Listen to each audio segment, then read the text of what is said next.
အားလုံးသောဗုဒ္ဓနေဘွားဗုဒ္ဓသားသမီးများမင်္ဂလာကျက်တည်ပေါင်းနဲ့ပြည့်စုံကြပါစေနော်အဲ့တော့1388ခုနှစ်ဆိုတဲ့နှစ်မှာဗုဒ္ဓနေဘွားဗုဒ္ဓသားသမီးတွေအတွက်တစ်နှစ်တာရေပုံရကန်ဆာတာကိုဒီနေ့ဖတ်ကြားပေးသွားမှာပဲဖြစ်ပါတယ်အဲ့တော့1388ခုနှစ်ကဗုဒ္ဓနေဘွားဗုဒ္ဓသားသမီးတွေအတွက်ကန်ဆာတာအားနေတဲ့နှစ်တစ်ခုဖြစ်ပါတယ်အဲ့တော့သူများရဲ့ပြဿနာအခက်အခဲတွေမိမှုပေါ်ဝင်တော့ဝင်ဖို့ပြီးတာမျိုးကျွေးမိကိစ္စနဲ့ပတ်သက်ပြီးတော့စိတ်ပူပန်ကြောင်းကြရတာမျိုးလောက်ကင်သမျှအချမ်းစီကိစ္စရက်တွေမှာမလိုလားဘဲနဲ့နောက်ပြီးကြံ့ကြာမှုတွေကြုံရလွယ်တတ်တာမျိုးရှိတတ်ပါတယ်သို့သောညာလည်းပဲဘလို့ပဲအခက်အခဲတွေကြုံဒါမိမိတို့အတွက်အကူအညီကယ်တင်မဲ့အကူအညီထောက်ပံ့ကောင်းရလွယ်တဲ့ကံလဲဒါရှိပါတယ်နောက်တစ်ခုကတော့ငွေချင်းနဲ့စီးပွားရေးနဲ့ပတ်သက်တဲ့ကံပါအဲ့တော့ဒီ1388ခုနှစ်ကဗုဒ္ဓနေဘွားဗုဒ္ဓသားသမီးတွေအတွက်ငွေချင်းနဲ့ပတ်သက်ပြီးတော့ဒီ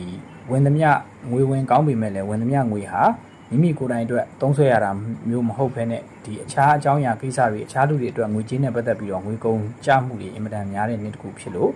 ဒါငွေဥပြပြဝင်လာတိုင်းကိုအလှူဒါနလုပ်ပေးဖို့တော့ဒါလိုအပ်ပါတယ်နောက်တစ်ခုကတော့ကိုယ်ပိုင်စီးပွားလုပ်နေတဲ့ဗုဒ္ဓနေဘွားတွေပါအဲ့တော့ကိုယ်ပိုင်စီးပွားရေးကိုယ်ပိုင် business မှများဖို့တော့ဒါမိမိလုပ်ငန်းစီးပွားမှာအပြိုင်ဆိုင်ရန်တိုက်ခံနေများလာတဲ့နေ့တစ်ခုဖြစ်ပါတယ်ကံကောင်းတာကတော့ဒါဗုဒ္ဓနေဘွားတွေအတွက်1389ခုကထိကိန်းထိကန်အင်မတန်မြင့်မားတဲ့နှစ်တစ်ခုလို့ပြောလို့ရပါတယ်ဒါကြောင့်လစဉ်ထီကန်ဆန်းပေးတင်ပါတယ်ဝန်ထမ်းလောက်ကင်နေတဲ့သူတွေအဖို့ကတော့ကံအားသာချက်အချို့ပေါ်ပေါက်တဲ့နှစ်မျိုးဖြစ်ပါတယ်အဲ့တော့လုပ်ငန်းရာထူးလစာနဲ့ပတ်သက်ပြီးတော့ကောင်းမွန်တဲ့တိုးတက်ခြင်းတွေရရှိမယ်လုပ်ငန်းခွင်အတွင်းမှာတော့အတွင်းလူရန်အတိုက်ခံပေါ်တတ်တာသတိထားဖို့လိုအပ်ပါတယ်မြေတားကြီးမှာတော့ဒါဗုဒ္ဓသားသမီးဗုဒ္ဓနေဘွားတွေအတွက်စိတ်ချမ်းမြေ့စရာကောင်းတဲ့နှစ်တစ်ခုလို့ဆိုလို့ရပါတယ်မြေတားကြီးနဲ့ပတ်သက်ပြီးတော့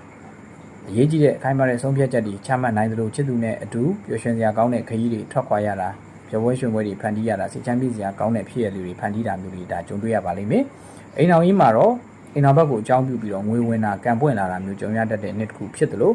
ဗာမုတ်တဲ့ကိစ္စလေးနဲ့ထပ်ပြီးတော့စကားများတာပြိပခဖြစ်တတ်တာမျိုးတွေလည်းဒါရှိတတ်ပါတယ်။ကျမ်းမာရေးပိုင်းမှာတော့ယောဂဟောင်းပြန်ပေါ်တတ်တာသတိထားမှာဖြစ်ပါတယ်။ပန်းနာရင်ကျက်သွေးပေါင်ကြတာစီးကျိုသွေးကျိုစားတဲ့ပတ်သက်တဲ့ယောဂလေးတွေကိုဒါသတိထားမယ်နေ့တစ်ခုဖြစ်ပါတယ်ခရီးသွားရင်လာရင်ခရီးပန်းတာကြောင့်ဖျားနာလဲထွက်တာကြောင့်ခရီးထွက်ခွာဖို့အတွက်ပြုလုပ်မယ်ဆိုရင်အဆဆရရကြိုတင်ပြင်ဆင်ထားဖို့လိုအပ်ပါတယ်နိုင်ငံရေးခြားနဲ့ပတ်သက်တဲ့ကံကတော့ဒါဒီနှစ်မှာအကျိုးပေးကံကောင်းမွန်နေပေမဲ့လည်းဗုဒ္ဓဟူးမွန်းတဲ့စနစ်မတိုင်ခင်မွေးတဲ့ဗုဒ္ဓနေဘွားစစ်တွေအတွက်နိုင်ငံခြားထွက်ခွာဖို့အတွက်စိတ်ပင်ပန်း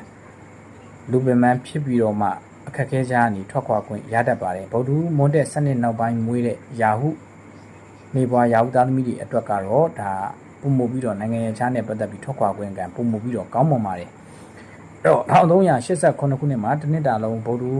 နေဘွားဗုဒ္ဓသားသမီးတွေအတွက်ကန်ဆာတာတိုးတက်မြင့်မားဖို့အတွက်ဗုဒ္ဓနေ့မနက်9:00 နာရီကနေ10:00 နာရီရွယ်အတွင်းဖျားစီဒီမှာဖြစ်စေမိမိအိမ်ရဖျားကျောင်းဆောင်မှာပဲဖြစ်စေ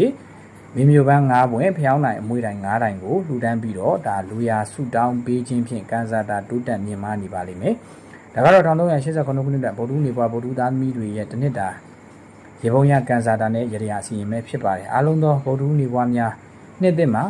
ပျော်ရွှင်ချမ်းမြေ့ပြီးတော့စီးပွားဥစ္စာဒီလားတိုးတက်ကြပါစေလို့ဆုတောင်းမြတ်တာပို့တာပေးလိုက်ပါတယ်ခင်ဗျာ။